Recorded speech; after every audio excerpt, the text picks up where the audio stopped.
안녕하세요, 가치왕입니다. 자, 오늘 시장은 기대를 하지 않았었는데 생각보다 강한 흐름이 나왔어요.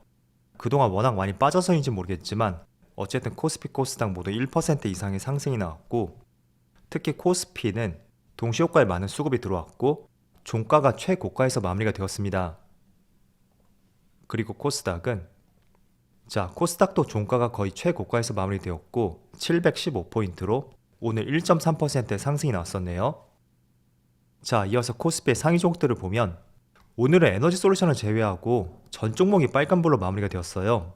거의 1% 이상 상승했던 종목이 많았던 만큼 오늘은 시장 흐름이 괜찮았다고 생각이 되고요. 그리고 코스닥은 스튜디오 드래곤, 그동안 흐름이 좋았었죠. 유일하게 이 종목만 하락이 나왔고 나머지는 꽤나 큰 상승이 나왔습니다.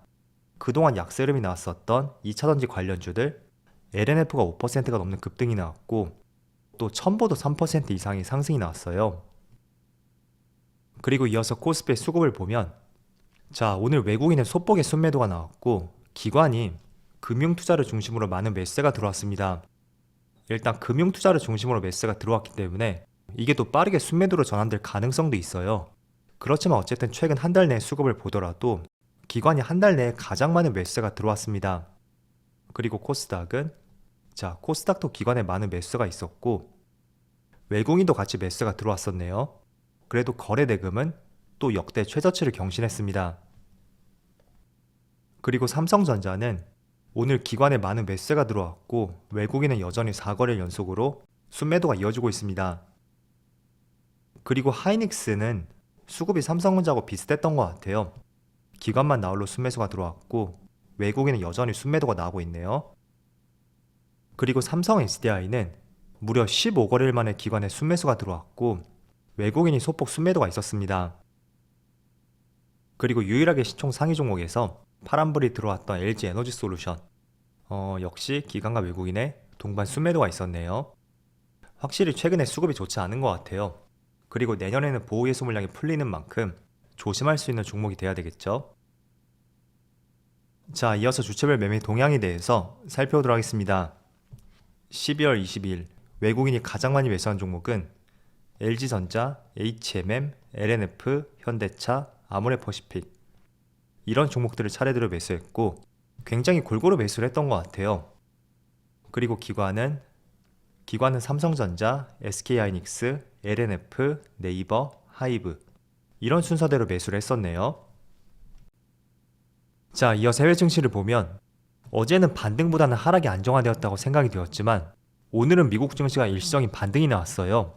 제가 일시적인 반등이라고 표현을 썼는데 사실 5일 동안 빠졌으니까 거기에 따른 반등일 가능성이 있고, 그리고 이게 추세적으로 상승하기에는 아직은 어떤 근거가 부족한 것 같습니다.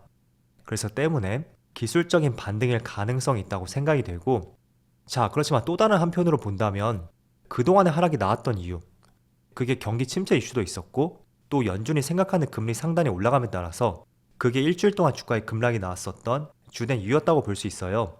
그래서 그런 점들이 시장에 조금은 녹아든다면 이제는 긴축과 관련된 이슈는 조금 지나갈 타이밍이 되지 않았나 라고 생각이 드는 것 같습니다. 그래서 어쨌든 60일선을 지켜주고 한 차례 반등이 나왔던 만큼 이제 얼마 남지 않은 시장을 한번 지켜봐야 될 것 같고요.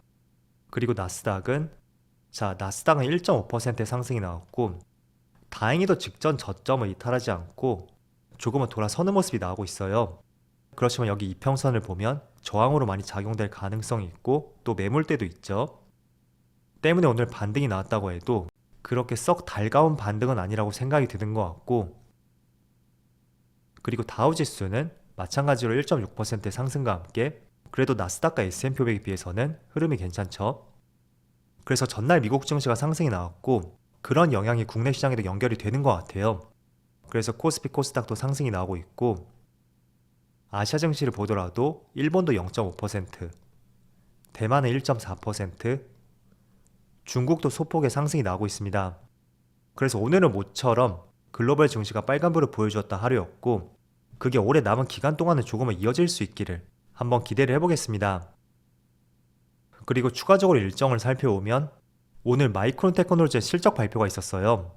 그리고 금요일에는 미국의 개인 소비 지출 발표가 있고 또 다음 주 수요일은 배당락이죠. 그래서 27일까지 여러분들이 보유해야지 배당을 받을 수가 있고 또 30일 날은 주식시장이 폐장을 합니다. 그래서 이제 올해 남아있는 기간이 딱 5일밖에 남지 않았어요. 때문에 계획 잘 세워보시고요. 그리고 제가 어제 여러분들에게 오늘은 마이크론 테크놀로지의 실적 발표가 있고 그걸 정말 중요시 봐야 된다 라고 말씀드렸습니다. 자, 그런데 실제로 실적 발표를 해서 보니까 나이키는 어닝 서프라이즈가 나왔다면 마이크론 테크놀로지는 어닝 쇼크가 나왔어요. 직원들의 10%를 감원할 것이고 상여금을 중단할 것이고 분기 영업 손실이 마이너스로 돌아섰죠. 그리고 매출도 절반으로 줄었고 뭐 하나 긍정적으로 볼 수 있는 요소가 없었던 것 같습니다. 그렇지만 다행히도 마이크론 테크놀로지 주가를 보면 장중에는 1% 상승으로 마감이 되었고 시간외에서는 생각보다 덜 빠지면서 마무리가 되었어요. 그래서 장중에는 플러스 1%, 시간외에서는 마이너스 1.8%, 이 정도 낙폭이 나왔고 그래서 이런 부분을 봤을 때는 시장이 어느 정도 예상을 했었던 것 같아요. 물론 실적이 부진할 것으로 예상이 되었지만 그것보다 훨씬 부진할 가능성이 높았던 만큼 어닝 쇼크가 나왔음에도 불구하고 생각보다 많이 빠지지 않았고 또 국내 시장의 삼성전자와 SK하이닉스도 오히려 오늘은 상승이 나오고 있습니다. 자, 현재 삼성전자는 1%의 상승이 나오고 있고 하이닉스도 1% 가까운 상승이 나오고 있어요. 물론 오늘은 전체적으로 시장 흐름이 좋았기 때문에 그런 영향을 받았을 가능성도 있고 그럼에도 불구하고 반도체 기업이었던 마이크론 테크놀로지의 부진한 실적이 있었잖아요. 그런데 오히려 빨간불이 들어오고 있다는 것은 이제 정말 부정적인 실적에 대해서는 주가의 상당 부분 녹아있다는 것을 오늘 이 두 종목을 통해서 알 수가 있었던 것 같아요. 그런데 지금 반도체의 어두운 시각으로 보는 이유 중에 하나가 수요는 감소하고 있는데 가격까지 이런 점들이 굉장히 부정적으로 영향을 미쳤거든요. 자, 그런데 마이크론 측에서 이번 분기 12월부터 2월까지 이때가 재고 보유량 피크가 될 것이고 3월부터는 재고가 감소할 것이라는 발표가 있었습니다. 물론 확실한 것은 그때 가봐야 알겠죠. 그렇지만 마이크론 측의 입장을 정리해 본다면 올 겨울에 메모리 가격 하락이 안정화될 가능성이 있고 3월부터는 점차 반등이 나올 수도 있는 가능성이 있다. 그렇게도 볼 수 있습니다. 그래서 정말 이게 사실이라면 반도체 업종은 항상 6개월 이상의 선행적으로 움직인다고 말씀을 드렸잖아요. 그래서 지금이 가장 어두운 구간이라고 볼 수 있고 오히려 장기적으로 투자할 계획이 있다면 지금이 적절한 매수 시점이 될 수도 있습니다. 그렇지만 아무리 마이크론 측에서 전망을 했다고 하더라도 이게 2월이 아니라 4월, 5월 계속 딜레이 될 가능성도 있어요. 그래서 적극적으로 매수하기는 어려운 것 같고 조금 더 시간을 두고 지켜보는 것이 더 적절한 시점인 것 같습니다. 그리고 두 번째로 조금은 긍정적인 부분을 말씀드리면 종합 반도체 기업인 인텔이 내년 1월에 CPU가 새로 나와요. 그런데 여기서 DDR5를 지원을 하고 이 때문에 많은 기업들이 내년 초부터 본격적인 서버 교체를 할 가능성이 있습니다. 자, 지금은 대부분이 DDR4를 적용을 하고 있죠. 그런데 DDR5가 출시하면 기존보다 처리 속도가 월등히 증가할 것이고 이게 본격적인 서버 교체를 유발할 수 있는 하나의 이유가 될 수 있습니다. 그래서 만약 내년 경기가 부정적이라고 하더라도 서버 교체가 본격적으로 내년에 일어날 가능성이 있고 지난 2018년도에도 반도체가 한번 호황기를 보였었거든요. 그때 결정적인 이유가 바로 기업들의 서버용 반도체 교체 그 시기와 맞물렸었던 만큼 그런 부분도 한번 챙겨볼 수 있는 요소가 될 것 같고요.